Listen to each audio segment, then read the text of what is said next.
төр хувийн хвшлийн бүх байгууллагуудаа дээрлэхэл дэлгэрэх ёсгүй энэ аянд нэгдэрэй гэж би одоо та бүхнээсээ уриалмаар байна.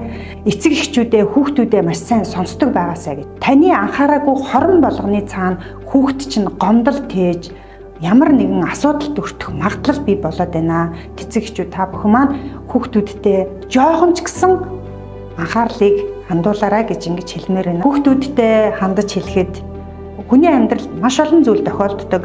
Энэ бүхнийг маш сайн сонсож чаддаг, найздаа зөвлөж чаддаг, найзынхаа төлөө санаа зовж чаддаг ийм хүүхдүүд байгаарай гэж ингэж хүсмээр. Хамгийн сайн хүүхдүүд бусдын сайн сайхны төлөө нэгдэж чаддаг юм шүү.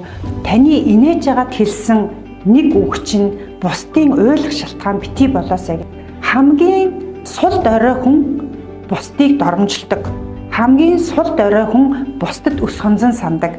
Хамгийн сул дорой хүн бусдыг соошлоор гүтгдэг, доромжилдог, хүнийг муу мухаар хэлдэг. Тийм болохоор хизээч энэ ангилалд битгий багтаарай.